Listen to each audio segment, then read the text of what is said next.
Welcome to the Wolverine Whisper, the official Wolverine podcast of Michigan Sports and Entertainment. Now here are your hosts, Noah, Ryan, and Seth. My name is Seth Berry. I'm joined by Noah Poser and Ryan Kraus. So we're going to be the three people kind of bouncing off each other and bouncing these ideas off each other and talking Michigan sports. So the first thing we kind of wanted to get into is talk Michigan football first. Obviously 9-1, great position, to get to the playoff and win the Big Ten.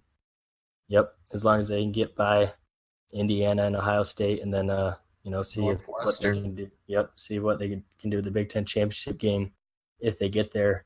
But then just recapping the Rutgers game, Michigan got the 42-7 win.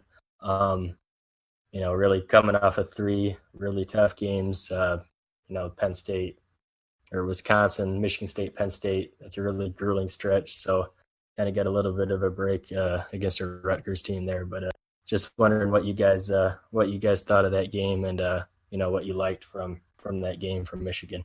Yeah, one of the things with the Rutgers game, I think that they really showed that they are a team to be reckoned with. They went through that 3-game stretch where they played Michigan State, Wisconsin, and then Penn State, and they got through that, and you're just hoping not for a letdown against Rutgers. The Rutgers, they're not very good, but they're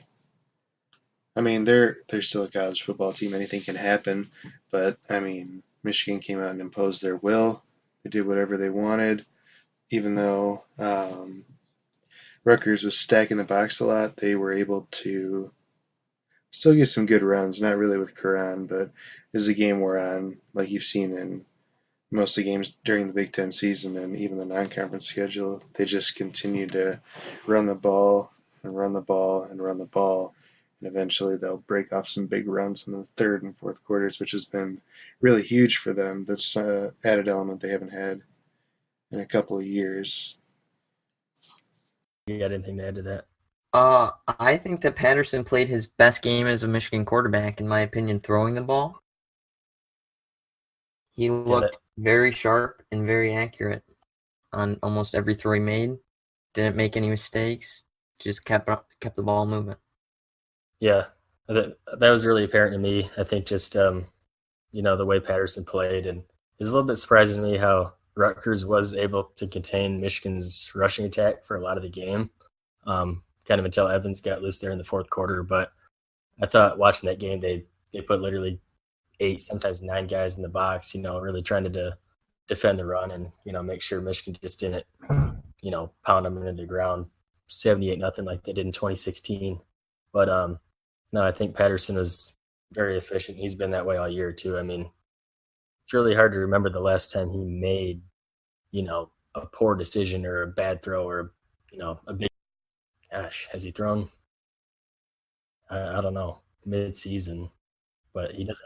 He had one, obviously, against Notre Dame, and then, only a couple after that. But, no, just compared to, obviously, everyone talked about the quarterback position in the last few years with Michigan, it being very inefficient and, especially 2016 where, Wilton Speight kind of lost in that Ohio State game. He made a couple bad throws in their own territory and, picked 6 toward the goal line, and it was tough to watch because Michigan really seemed like the better team, but it doesn't seem like Patterson is that type of guy to, go out and make the big mistake. He's very efficient, executes very well, and Harbaugh's offense and looks really comfortable. Then I was just kind of wondering if there's anything you think that will prevent Michigan from maybe accomplishing what they want to accomplish. Like it looks like they're just on a total roll right now and can't be stopped. But obviously we know it's college football. Ohio State's going to be a tough game. Is there anything? What worries you about this team? If there's one thing that say maybe let's slow down a little bit. If you want to touch on that first, Ryan. Right. Noah. Obviously, the kicking game is a huge issue. as we've all seen throughout the season. Quinn Ordine struggled mightily in recent weeks. So that's definitely going to be something that has to be figured out. Although I think another underrated thing that is being sort of overlooked is the red zone offense is still not meshing on all levels, I guess you could say. They still seem to struggle scoring points once they can get to the red zone and settle for a lot of field goals. Yeah. I mean, I think, like, I don't know if it's just me, but I think seeing more of Zach Gentry in the red zone would seem to make a little more sense to me. I mean, I know he probably gets a lot of attention with, being so big and being 6'8", but man, you get that guy in the middle of the field, linebacker, safety, whoever, he's a tough cover. Patterson hit on him on the nice play action against Penn State with a little slant over the middle, so that was good to see. And then Nordine, yeah, I mean, the guy's a good kicker. He can kick the ball. Can kick it from probably 55, 60 yards if he really puts a foot into it, but I don't get it. He just totally shanks it sometimes, like right off the top of the ball, like into the line of scrimmage. Like, it can be bad. So those are a couple worrisome things, but all in all, I think Michigan's in pretty good shape as long as they play to their ability. And then kind of previewing the Indiana game coming up here on Saturday. Michigan's a 28-point favorite going into that game. So some people are saying, it might, watch out for the trap game, game before Ohio State. You don't want to. Michigan definitely can't sleep on Indiana. I mean, Indiana they're in basically every game. They have a lot of talent on both sides of the ball, so it's not a game Michigan can take lightly. You have, Peyton Ramsey. He has 17 touchdown passes in the year. Very risky player. He also has 11 picks, so Michigan would hopefully be able to, jump some of his passes. And a couple talented wide receivers in Nick Westbrook and Donovan Hale. Hale has 6 touchdowns in the year, 425 and 425 yards, and Westbrook has 3 touchdowns. And their running game is okay too, with Stevie Scott almost having 900 yards on the year and 8 touchdowns. So, I mean, they have talent, especially on the offensive side of the ball. So it's a game Michigan can't take lightly. Just kind of want to get your guys' thoughts on Indiana and, what are you looking for in that game from Michigan? What I expect from the Indiana game is a lot of them just, I think they're really going to have to mix it up a little bit. They're going to have to, with Jim Harbaugh, you're always going to be running the ball. You're going to want to run the ball until it doesn't work, and then mix in some passes. But you have a very capable quarterback in Shea Patterson. So they should come out, and I think the game, even though it's a senior day at the Big House, I think it's going to be tough for them to get going after all those emotions are coming out. But I fully expect at halftime them to have the lead and to make a push for a 2 or 3 touchdown win in the second half, because they, like I said, they can really impose their will with the offensive line that they have and the running backs. They just seem to get better and better as the game wears on. So I believe that the game is close just because the emotions of senior day in the first half, and then Michigan handles business against Indiana in the second half. I think that they just have too many playmakers on both sides of the ball. And even in the return game, they have too many weapons that Indiana's just not going to be able to account for all of them. Noah, is there anything you wanted to add? I think Indiana has a couple things that are going in their favor going into this game. Not only they're 5-5, and they play Purdue the week after this, so they are desperate to try to get to bowl eligibility. And this is a game that they probably think that they might be able to steal with Michigan, focusing on Ohio with the next week. And Peyton Ramsey is very good with his legs, and Michigan has struggled immensely with running quarterbacks in the past throughout the year, even in the opener against Wimbush and Notre Dame. So I think that might be a really big factor in this game. I think Indiana will probably keep it close for the first half, but I think in the second half, Michigan will probably pull away due to way more talent.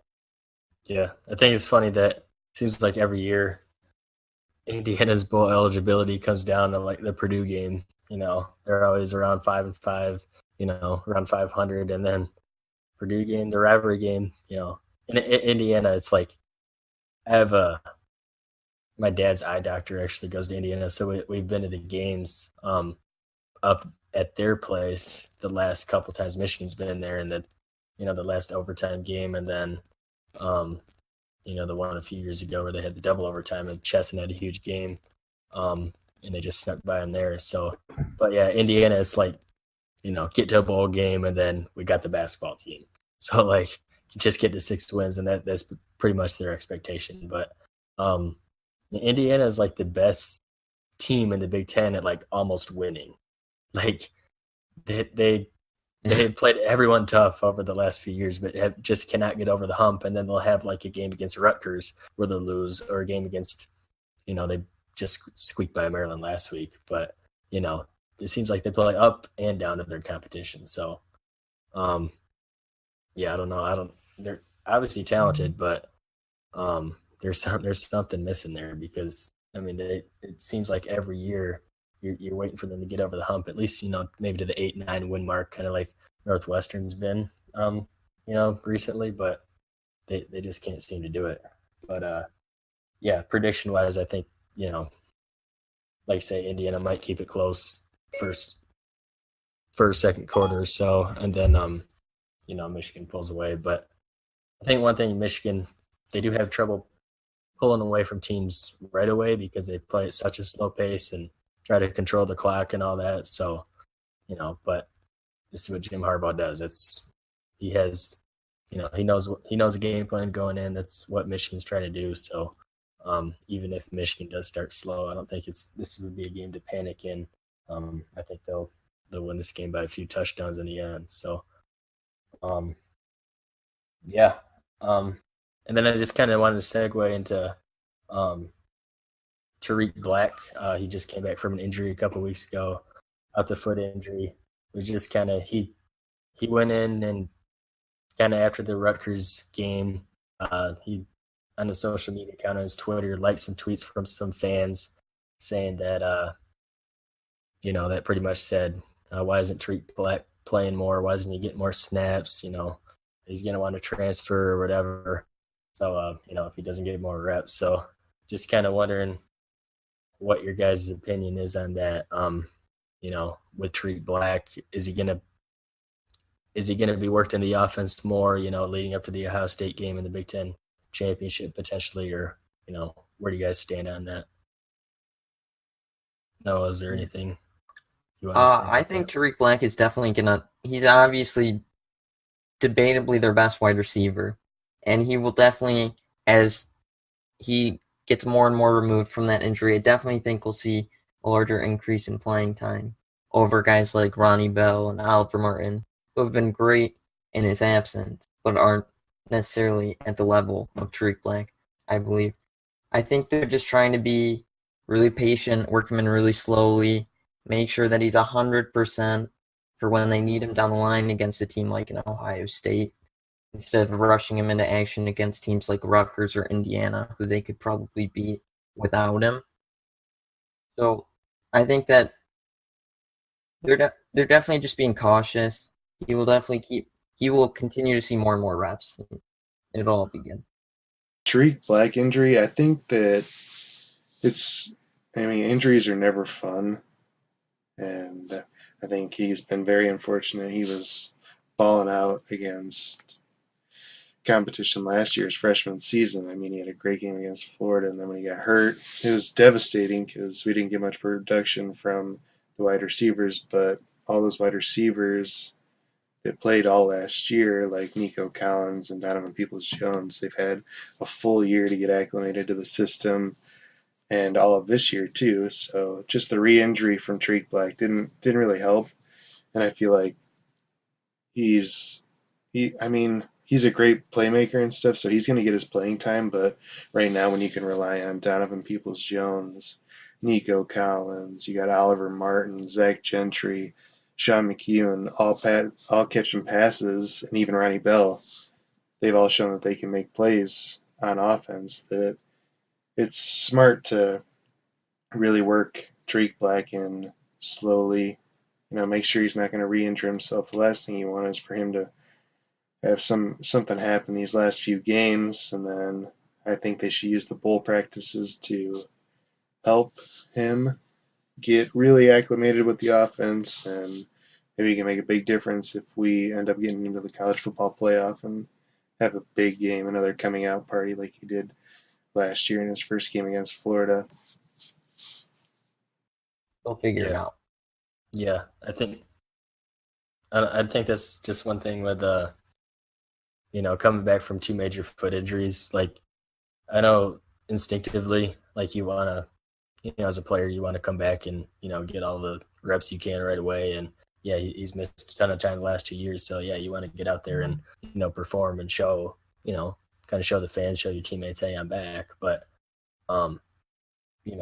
it's not always, it doesn't always work like that. And like you say, Michigan's had Nico Collins and Gentry and Martin and Ronnie Bell kind of fill in that role, and kind of everyone's come in to fill his absence. So and plus they've developed that camaraderie with Patterson throughout the whole season. I don't think there's anything like against Tariq Black, like, no, we don't want to play you. It's just it's this thing where they kind of got to ease him back in. So I think eventually that he's gonna I mean, couldn't you see in the Ohio State game, like, him just having a big play in the game? Or, I mean, he's still an impact player, and he's still going to get his opportunity down the line. So I don't think he should be too awfully worried about that. So is there anything else you guys want to talk about Michigan football wise? And we'll segue right into basketball here if you guys are good. Yeah, I mean, I think people kind of talked about in the offseason, or the critics, that oh, where's the old Harbaugh, and where's he been? And obviously he doesn't like to stir things up, but he definitely likes, if someone comes after him, he'll take a shot back or whatever. And we saw that with the D'Antonio, and whatever side you stand on that, that's Jim Harbaugh right there. That's him. The way he criticized Mark D'Antonio on Michigan State, like, that's Jim Harbaugh that Michigan fans, have known to love. So they're just playing with that swagger, the edge, and I think it really starts with Chase Winovich, just his energy on the defensive side of the ball, and I think he just kind of carries the whole team, and they've had a lot of success, obviously, because of that. So I think we're good in the football end of things. So let's dive into the basketball a little bit here. Michigan 2-0 to start the season. 2 wins. They got pretty easily against obviously inferior opponents, but not the greatest offensive outputs. Shooting very low percentages in 2 of the games, and really struggling to find an identity on offense, it seems like. But obviously with the players they lost to graduation and to the NBA, guys like Mo Wagner and Duncan Robinson and Muhammad Ali Abdul-Rahman, I mean, it's tough shoes to fill. So where do you guys see the state of Michigan basketball right now, through 2 games? What are you guys' opinions on how they're looking? I've liked what we've seen from the Michigan basketball team so far. They seem to be really defensive-minded so far this season. They haven't been able to score at a great clip, but I think that's going to be coming. John Beilein's going to see that, if they don't have as prolific as an offense from 3, that they're going to be mixing in different things to get a lot of high percentage 2-point shots and a lot of driving layups. And John Beilein's been around the game for a long time. He just notched his 800th win, so he's going to be able to get these guys ready for the rest of the season. This is all just preparing them for the Big Ten season and getting ready for what's to come in March. Yeah, I think there's two players who stick out to me early on through the season, and one of those is Jordan Poole with his ability to move the ball. It seems like it's much improved from last season. He's trying to be more of a playmaker and not just a scorer as opposed to what he was last season. Maybe trying to learn from what Muhammad Ali Abdur-Rahman sort of did last season, trying to focus on moving the ball and trying to find buckets that way. And then Isaiah Livers has looked way better than he looked at the beginning of last season. Not just scoring the ball, but rebounding the ball and just doing the small things in order to help them win the game. He's been way better than I can remember than he looked last year. Yeah, I think it's a good point about Poole that you make because I really think he's trying to find that balance between being a scorer and also moving the ball and being more of a distributor. And they used him on the pick and roll with Teskey quite a bit so far, and he's found him on rolling the basket a few times. So I think Poole will eventually be Michigan's best offensive player this season. He's inconsistent with that 3-point shot, which is a little bit concerning.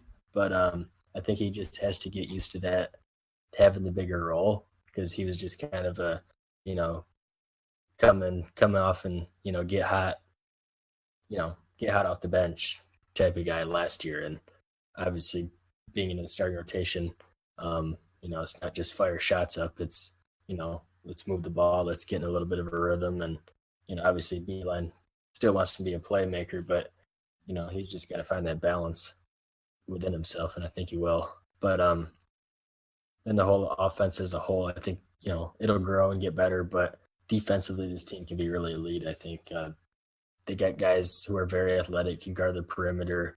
Start with Xavier Simpson on the ball as a defender. We saw it last year all throughout the tournament and throughout the regular season. Really evident against Michigan State in both games last year how he was really able to shut down Cassius Winston, and he was a pretty good point guard for Michigan State. So, it starts with him, and I think they're very athletic and can switch a lot of positions, and I think that part will stay consistent, and as the year wears on, they'll get better offensively. And then Wednesday night, they have a big game against Villanova. A lot of people are making a big deal. Obviously, it's the rematch between the national championship game last year. But I think, two very different teams we're seeing here. A lot of turnover each way. Villanova, pretty much a whole new starting lineup. Michigan, a lot of different pieces in their starting five too. But, Villanova still obviously a very deep team. You got Phil Booth at guard, averaging 20 a game so far, and that Eric Pascal, the forward, averaging 18.5 a game. So, they're obviously deep, and they still have very talented players, and Jay Wright is obviously a heck of a coach. So just kind of wondering what you guys expect from that game on Wednesday night from Michigan. With the Villanova game, I think that Michigan, they're going to keep it close, but they're not going to be able to. I don't think they'll pull out a victory. I think they'll keep it close until halftime because they have a pretty good defense from what I've seen so far. Obviously, it's not against the best competition, but against Villanova, you're going to be tested. But I think that their defense will hold for the first half at least, and they'll play very close first half, and then the second half, I think that Villanova just has too many guys that play too many minutes, and they'll be able to beat them in a few different ways, and Michigan will struggle to get some baskets down the stretch. They're still trying to figure out who's going to be their go-to guy down the stretch. You had Mo Wagner last year that could get you a bucket pretty much whenever you wanted. He could get hot real quick. So we're going to have to see if that's going to be Brazdakis, the freshman phenom, or if we're going to be relying on Charles Matthews and Xavier Simpson down the stretch of games to get us a bucket. Obviously, these two teams have two of the greatest coaches in all of America and all of college basketball. And both teams play really well team defense wise. But I think the key to this game for Michigan is they have to be able to keep up with Villanova's offense, because Villanova consistently year after year is always a top offense. They move the ball well. They consistently have 5 or 6 guys that can go out and have a big game. And that will probably be the key to this one. If Michigan has struggled offensively so far, and if they want to have any chance in this game, they're going to have to really step it up on that side of the ball. Yeah, I mean, I think that's a good point. It's gonna have to be a game where you have kind of guys who aren't accustomed to making 3-point shots like Charles Matthews or Xavier, and having to be able to hit a couple from the perimeter this game, or just have someone get really hot like a Jordan Poole or an Isaiah Livers off the bench, because like I say, they are very tough to score with. I think Michigan will try to keep it a slower game. They're always toward the bottom of the NCAA and fewest possessions per game, so they'll won't turn the ball over. If they can not turn the ball over and shoot at a decent clip, and I think they'll be all right. But it's a tough ass to go in there, and try to win the game. So, like Ryan said, I think Michigan will keep it close, but Villanova might take 5 to 7 point victory in the end.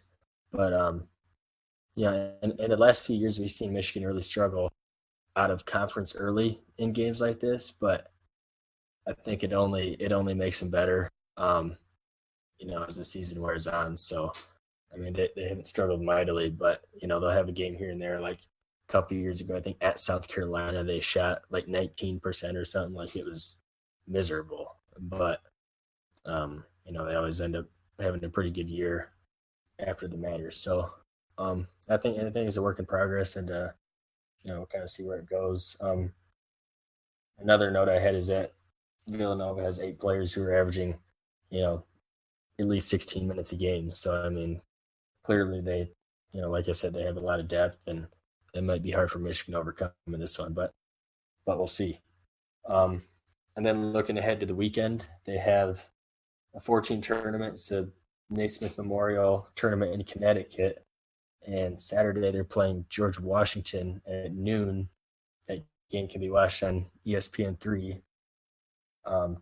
I don't know why they don't put it on TV, but I guess they couldn't fit it in. But so that might, after coming off the Villanova game, it could be a tricky one for Michigan. But George Washington's 0-3. They have losses to, I think they lost to Virginia by 19, and then they lost to Siena and Stony Brook as well. So I think Michigan should be able to take care of business, and then they play their South Carolina and Providence on Sunday. So if they win, if they lose, they'll play the loser. But kind of what do you guys after the Villanova game, what do you guys expect from the weekend in Connecticut for Michigan? I think that depending on how this Villanova game goes, I think if they somehow find a way to beat Villanova, I personally think that will give them a lot of confidence as they go into this stretch against less talented teams such as George Washington.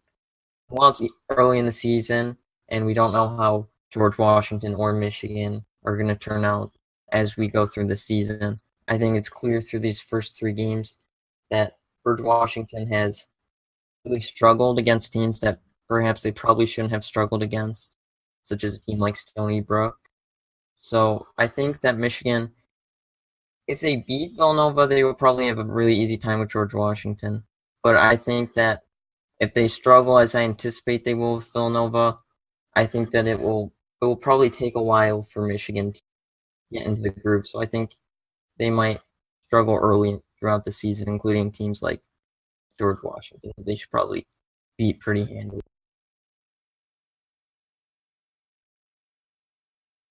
Yeah, and I think by the time Big Ten play comes around, like we see every year from Beeline coach teams, that they're going to be significantly better than what they were, in these first few games. So we'll see. I mean, I think they've, guys like John Teskey, they gotta, we'll see how he can stay out of foul trouble, and if he can if he can really have a big impact this season. And I still don't love like the big men coming off the bench like Austin Davis. Like, still kind of skeptical on him. Like, can he big body, I think pretty good footwork, but does he have can he really defend down low? Does he have the the strength to him? Whatever. So I think he's still a little bit underdeveloped, has a little ways to go. But so yeah, if Teskey can stay out of foul trouble, that'd be huge. And we'll see if like some of these freshmen, obviously Ignis is going to have the biggest impact on the team. It looks that way this season. Just his ability to score the ball and shoot, and score in a variety of ways. It looks like he'll be the guy out of the freshman class. And then we'll see if like Brandon Johns hasn't gotten a ton of playing time yet, the freshman from East Lansing. But I think eventually maybe he'll find his way into the rotation, but I guess, we'll see. Kind of depends on, the Teskey situation, the big man, and, see if Johnson can kind of fit his way in down the road. Then I think the backup point guard is an interesting thing too. With Eli Brooks has looked good coming off the bench. I know Beeline kind of fell out of favor with him last season. He was playing early on, but then he kind of out to Deron Simmons, who transferred over from Ohio for his 5th year last year. But they also got David Julius, who's a talented freshman out of Detroit. So, eventually he could pass Brooks if Brooks doesn't play up to par. So, I don't know. I guess we'll see. Is there anything you guys want to add about, Michigan basketball, or really anything that we've talked about? Yeah, I think their depth in the backcourt with the improvement of Brooks this year, I think that's not going to be too much of an issue for them. I think Brooks has looked good. Poole figure it out. Simpson will always be amazing on defense. It's just a matter if he can find his form shooting the ball. But I think, like you said, Seth, definitely the front court is definitely going to be a big problem. Who's going to be that guy behind Teskey to play big minutes? Obviously, you have Brazdeikis and Livers, but like if you want a more natural center at that position, and while Teskey comes out, it's going to be interesting to see if Davis can make a big leap from last year to this year, sort of like what Teskey did last season. And one thing, I think the backup center position, I know Noah was talking about this. I can't rely on Austin Davis too much this season. I think maybe they try and work in a couple of the freshmen. Maybe Johns will get some time in Castleton.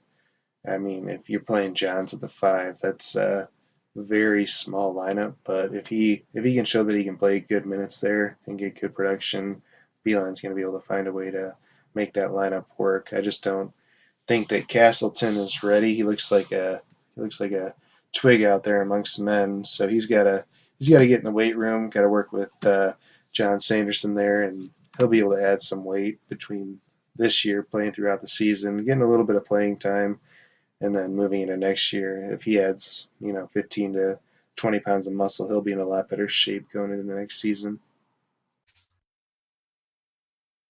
Yeah, we all know if you get in the weight room with Sanderson, you're gonna, eventually you're gonna come out pretty big. With some of the pictures of, some of the guys, they've been in the teams previously. They obviously put on some weight and look really cut. So he does a good job in that aspect. The strength and conditioning program.